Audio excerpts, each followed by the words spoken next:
Good morning students.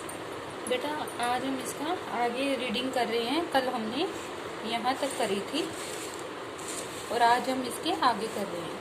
तो चलो start करते हैं। मैंने अपनी दादी को कई बार कहते सुना था, हम हाथी पे जल ना जुताया करते, हम पे बैल है। मतलब यहाँ पे हम किसकी बात चल रही थी, यहाँ लेखिका अपनी माँ के बारे में बता रही थी। माँ का किस्सा चल रहा था। तो अब उनकी दादी कह रही हैं, उनका कहना था कि हाथी पे हल जुताया ना करते, हम पे बैल हैं। कि हम हाथी जो होता है, जानवरों में हाथी से कभी हल थोड़ी ना, भारी काम तो कोई करवाता नहीं है।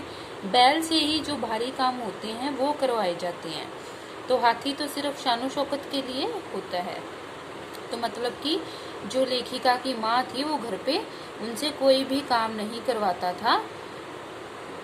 उनसे कोई भी उनसे ये नहीं कहता था कि किसी काम के लिए प्रेशर दिया जाता था। बचपन में ही मुझे इस जुमले का भावार्थ समझ में आ गया था, जब देखा था कि हम बच्चों की ममतालू परवरिश के मामले में माँ के सिवा घर के सभी प्राणी मुस्तैद रहते हैं। दादी और उनकी जेठानियाँ ही नहीं, खुद मर्दजात पिताजी भी। मतलब कि बचपन में ही उनको ये बात समझ में आ गई थी, क्योंकि सिर्फ माँ ही नहीं थी उनकी लेखिका की कि माँ ही उनका ध्यान रखती हो।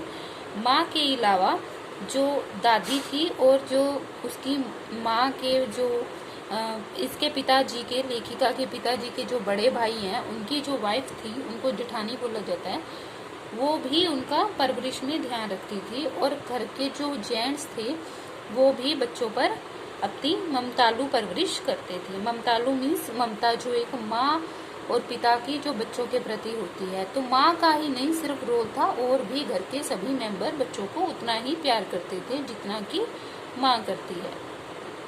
पर ठोस काम ना करने का यह मतलब नहीं था कि माँ को आज़ादी का जुनून कम था। वह भरपूर था और अपने तरीके से वह उसे भरपूर निभा रही थी। मतलब कि ये नहीं कि वो कोई घर का ठोस काम नहीं करती थी तो आज़ादी का जुनून उनमें नहीं है।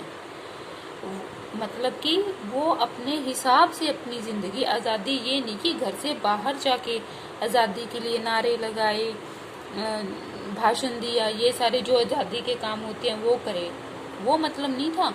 वो अपनी ज़िंदगी को अपनी आज़ादी से जीना चाहती थी और वो जिए भी हैं उनकी माँ।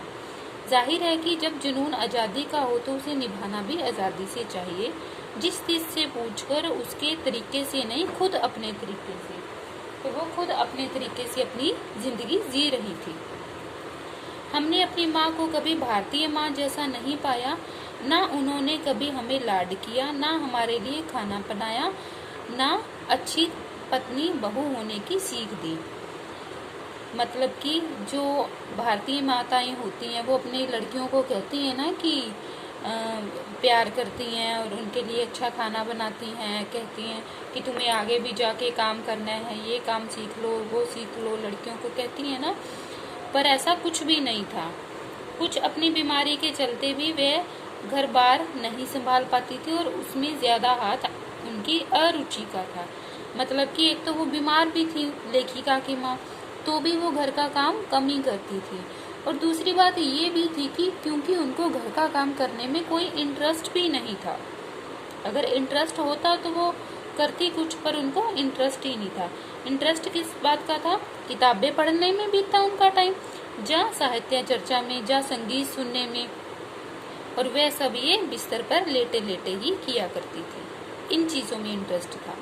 फिर भी जैसा मैंने कहा था, हमारे परंपरागत दादा दादी या उनकी ससुराल के अन्य सदस्य उन्हें ना नाम धरते थे, ना उनसे आम औरतों की तरह होने की अपेक्षा रखते थे। मतलब कि उनके घर में पूरी तरह से आज़ादी थी। जो वो काम करते थे उसकी माँ करती थी। जैसा मैंने पहले कहा था, हमारे परंपरागत दादा दादी या उनकी ससुराल के अन्य सदस्य उन्हें ना नाम धरते थे, ना उनसे आम औरत की तरह होने की अपेक्षा करते थे। मतलब वो भी उन्हें ये कुछ नहीं कहते थे। जैसे वो उनकी माँ जिंदगी जी रही थी, वैसे ही वो सभी उस घर के लोग, ससुराल वाले, संतुष्ट थे। उनमें सबकी इतनी श्रद्धा क्यों थी? जबकि वह पत्नी माँ और बहू के किसी प्रचारित कर्तव्य का पालन नहीं करती थी। मतलब ये जो पत्नी काम करती है घर में, माँ करती है, बहू करती है, ये सब वो काम नहीं करती थी, फिर भी वो क्यों अच्छी लगती थी घर में सभी मेंबरों को। साहिबी खानदान के रोब के अलावा मेरी समझ में 2 कारण आए। मतलब क्या कारण थे? वह कभी झूठ नहीं बोलती थी, वह एक की गोपी ने बात को दूसरे पर जाहिर नहीं होने देती थी। मतलब कि पहली बात तो वो कभी झूठ ही नहीं बोलती थी, इसलिए सबको प्रिय थी। और दूसरी बात, वो किसी का सीक्रेट किसी को नहीं बताती थी। जैसे कि हमें कोई बात अपनी शेयर करता है तो हम किसी को वो दूसरी बात ना बताएं, तो वो नहीं बताती थी। पहले के कारण उन्हें घर वालों का आदर मिला, दूसरे के कारण बाहर वालों की दोस्ती। दोस्त वे हमारी भी थी, माँ की भूमिका हमारे पिता बखूबी निभा देते थे। मतलब जो माँ का काम होता था वो पिता निभा रही थी। मुझे याद है बचपन में भी हमारे घर के में किसी की चिट्ठी आने पर कोई उससे यह नहीं पूछता था कि उसमें क्या लिखा है, भले वह एक बहन की दूसरी के नाम क्यों ना हो। मतलब कोई भी कुछ पूछता नहीं था। और माँ यह जानने को बेहाल हो कि बीमारी से वह उबरी या नहीं। छोटे से घर में 6 बच्चों के साथ सास ससुर आदि के रहते हुए भी हर व्यक्ति को अपना निजत्व बनाए रखने की छूट थी। मतलब कि उनके घर में 6 बच्चे और सास ससुर थे, सबकी अपनी ओन पर्सनैलिटी बनाने की सबको अपनी मतलब खूल थी कि आज़ादी थी, हर चीज़ में सभी अपने हिसाब से रह सकते थे। इसी निजत्व बनाए रखने की छूट का फायदा उठा के हम 3 बहनें और छोटा भाई लेखन के हवाले हो गए। आगे देखो, लीक के किसके अपने पूर्वजों में माँ और नानी ही नहीं होती तो गनीमत रहती, पर अपनी एक परदादी भी थी। अब लेखिका यहाँ पे अपनी परदादी के बारे में बात बता रही हैं, जिन्हें कतार से बाहर चलने का शौक था। उन्होंने व्रत ले रखा था, अगर खुदा के फजल से उनके पास कभी 2 से ज्यादा धोतियां हो जाएंगी तो वह तीसरी दान कर देंगी। मतलब वो अपने पास सिर्फ 2 ही साड़ियां रखती थी, अगर तीसरी आ जाती, जैसे कोई दे देता या कुछ कोई गिफ्ट कर देता, तो वो 2 ही अपने पास रखती थी, तीसरी को वो दान दे देती थी। जैन समाज में अपरिग्रह की सनक बिरादरी बाहर हरकत नहीं मानी जाती थी। मतलब जैन समाज से थी लेखिका, उसमें ऐसा करना कोई खास बात नहीं थी, ये आम बात ही थी, इसलिए वहां तक तो ठीक था। पर उनकी असली जलवा तब देखने को मिला जब मेरी माँ पहली बार गर्भवती हुई। मेरी परदादी ने मंदिर में जाकर मन्नत मांगी। अब यहाँ से बेटा यहाँ तक मैं आपको शॉर्टकट बता देती हूँ कि जो इनकी परदादी थी उन्होंने ये मन्नत मांगी थी कि मेरी जो पोत बहू है, मतलब जो पोते की घरवाली है, उसके सबसे पहला बच्चा लड़की हो। तो ये चीज़ बड़ी हैरान करने वाली थी। तो इन्होंने मंदिर में जाके मन्नत मांगी थी। तो वैसे तो सभी लोग लड़के की इच्छा करते हैं कि पहला बच्चा हमारे लड़का हो, है ना, पर उन्होंने लड़की की इच्छा मांगी थी। ऐसा नहीं था कि उनके घर में लड़की थी नहीं, बल्कि लड़कियां थी, परंतु सभी के पहला लड़का ही होता था, लड़की दूसरी तीसरी ऐसे होती थी। तो फिर भगवान ने भी क्या करा, उनकी इतनी सुनी कि उनको पूरे 5 कन्याएं दे दी, एक के बाद एक धरती पर उतार दे। भगवान को क्या कहें, माँ जी के सामने तो नामी चोर भी अफरा तफरी में आ जाते।